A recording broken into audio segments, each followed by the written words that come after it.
चाहूंगा restore indexation on long term capital gain. Ma'am, पूरे दुनिया में इन्वेस्टर्स को इन्वेस्टमेंट्स करने के लिए प्रमोट करने के लिए इंसेंटिवाइज किया जाता है। इस देश में इंडेक्सेशन हटाकर हम इन्वेस्टर क्लास को डिसइंसेंटिवाइज कर रहे हैं इन्वेस्ट करने के लिए। इंडेक्सेशन हटाना टैक्स लगाना नहीं है, इन्वेस्टर्स को पीनलाइज करने जैसा है। मैडम, मैं बताना चाहता हूं, inflation ravages the value of money. पैसे को खा जाता है इन्फ्लेशन, इसीलिए हम कॉस्ट ऑफ एक्विजिशन को इंडेक्स कर कैपिटल गेन टैक्स की कैलकुलेशन करते हैं। और जो लोग खुश हैं आज कि कैपिटल गेन टैक्स को 20% से घटाकर 12.5 कर दिया है, उनके लिए मैं एक उदाहरण लाया हूं। इस उदाहरण के माध्यम से हम समझ जाएंगे कि कैसे इंडेक्सेशन हटाना इस देश के इन्वेस्टर को एक बहुत बड़ी उसकी जेब पे डाका डालने जैसा है। मैडम, फर्ज करिए कि 2001 में आपने 1 करोड़ रुपए का एक मकान खरीदा। वो मकान की दर 6% के हिसाब से बढ़ती गई उसकी वैल्यू, और आज वो मकान जो 1 करोड़ का आपने 2001 में खरीदा था, वो आज 4 करोड़ 17 लाख रुपए का हो गया। अब दो सिनेरियो हैं, एक इंडेक्सेशन का सिनेरियो जिसमें आप बेचें उस पर टैक्स लगे, और एक नया सिनेरियो जिसमें आप उसे बेचेंगे तो नई रेट के अकॉर्डिंग उस पर टैक्स लगेगा। मैं पहले पुराने सिस्टम के हिसाब से, इंडेक्सेशन वाले सिस्टम के हिसाब से उस पर कितना टैक्स लगेगा वो आपको बताना चाहता हूं। आज वो मकान जो आपने वर्ष 2001 में 1 करोड़ का खरीदा था, वो आप 4 करोड़ 17 लाख रुपए का बेचती हैं, तो आपकी सेल प्राइस 4 करोड़ 17 लाख, लेकिन आपकी purchase price, inflation adjusted indexed purchase price 1 crore नहीं, लगभग 3 करोड़ 60 लाख के आसपास आती है। यानी कि आपका sale price minus purchase price, जो प्रॉफिट ऑन सेल है, वो 54 लाख रुपए होता है। उस 54 लाख रुपए पर 20% के अकॉर्डिंग आप पे टैक्स लगता है। यानी कि इंडेक्सेशन वाले फॉर्मूले से आपको कुल टैक्स 10,80,000 रुपए देना पड़ता है। मैं राउंड ऑफ करके 11 लाख रुपए कहता हूं। लेकिन जो नई व्यवस्था है जिसमें इंडेक्सेशन आपसे छीन लिया गया है, उसमें sale price 4 crore 17 lakh, cost price 1 crore, मुनाफा 3 करोड़ 17 लाख, उस पर 12.5% टैक्स, यानी कि टैक्स कुल मिलाकर आपका बनता है 39,62,000। यानी कि नई व्यवस्था में वही 1 करोड़ का मकान अगर आप बेचेंगे आज 4 करोड़ 17 लाख का, तो आपको लगभग 40 लाख रुपए टैक्स देना पड़ेगा, और पुरानी व्यवस्था में आपको मात्र 11 लाख रुपए टैक्स देना पड़ेगा। यानी कि 40 माइनस 11 लगभग 29 लाख रुपए का एडिशनल टैक्स आपको देना पड़ेगा मात्र 1 करोड़ रुपए के प्लॉट की सेल पर। यह है इंडेक्सेशन का खेल। इसीलिए indexation long term capital investments के लिए अति आवश्यक है। मैं सरकार से अनुरोध करूंगा कि उसे ना हटाएं, और आज मैं इस सदन में भविष्यवाणी करता हूं, अगर आपने इंडेक्सेशन वापस लागू नहीं किया तो 3 चीजें होने जा रही हैं इस देश में। पहला, रियल एस्टेट में इन्वेस्टमेंट गिरने वाली है और लोग अपना ड्रीम होम कभी नहीं खरीद पाएंगे। दूसरा, अंडर वैल्यूएशन होगी प्रॉपर्टी डील्स की, सब लोग सर्कल रेट पे प्रॉपर्टी खरीदेंगे बेचेंगे, कोई असल कीमत नहीं बताएगा।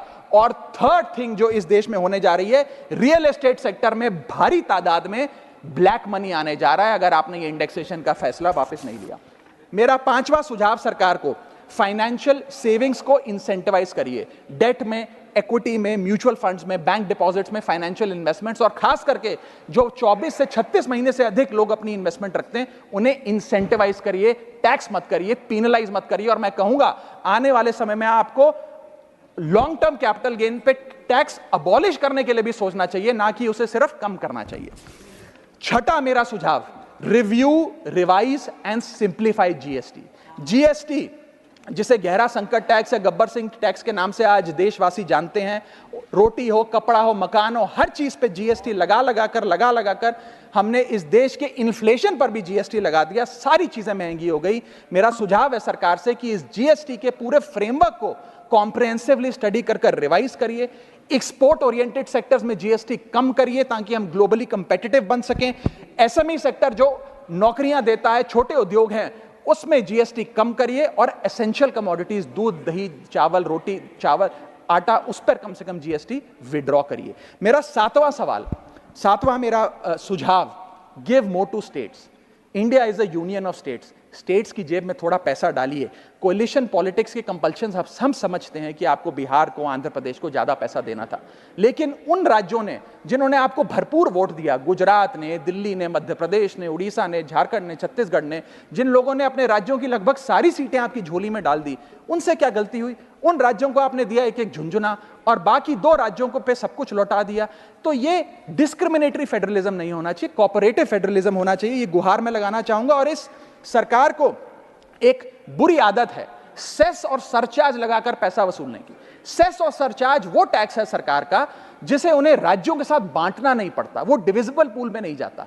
इसीलिए सरकार सेस और सरचार्ज लगा लगाकर आम आदमी से पैसा वसूलती है। मैडम, अगर केंद्र सरकार 100 रुपए कमाती है तो उसमें से 18 रुपए सेस और सरचार्ज के जरिए कमाती है, यानी कि मात्र 82 रुपए, 100 में से 18 हटा दीजिए, 82 रुपए डिविजिबल पूल में जाता है जो राज्यों में बांटा जाता है। 18 रुपए सीधा सरकार की जेब में जाता है। मैं अनुरोध करूंगा कि सेस और सरचार्ज की या तो इस प्रथा को बंद करें या वो भी डिविजिबल पूल में डालकर स्टेट्स के साथ बांटे। मेरा 8वां सुझाव, जीएसटी कॉम्पनसेशन जो राज्यों के लिए बंद कर दिया गया है उसे कम से कम 5 साल और दीजिए।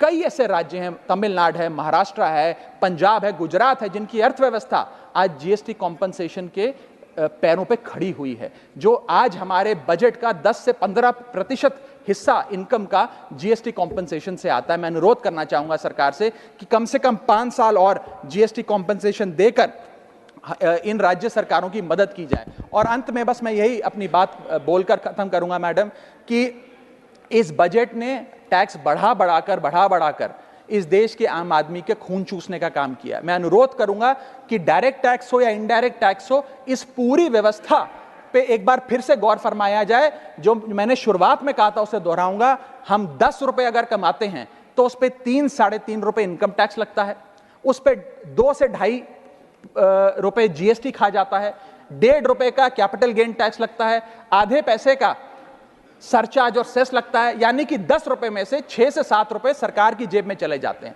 यानी कि अगर आप साल में 10 रुपए कमा रहे हैं तो 7 से 8 महीने की जो आपकी कमाई है वो सरकार ले जाती है, मात्र 3-4 महीने की कमाई आपकी जेब में आती है, और उस पर भी अन्य प्रकार के टैक्स लगते हैं। और उसके बदले में हमें कोई सुविधाएं नहीं मिलती है, ना ट्रांसपोर्ट, ना हेल्थ केयर, ना कोई इंफ्रास्ट्रक्चर, कोई ऐसे जैसे और बड़े बड़े विकसित देशों में, United states of America, United kingdom, European countries में जो हाई टैक्स रिजीम्स मानी जाती हैं, उनमें नागरिकों को सुविधा दी जाती है, लेकिन उसके बदले में दिल्ली में, हिंदुस्तान में, देश भर में कोई ऐसी सुविधा केंद्र सरकार नहीं देती है। इसीलिए यह कहा जाता है that we impose taxes like the Europeans do to get services like sub Saharan countries. मैं अनुरोध करूंगा सरकार से कि इस टैक्स फ्रेमवर्क को, डायरेक्ट हो या इनडायरेक्ट टैक्स हो, उसका भी एक कॉम्प्रिहेंसिव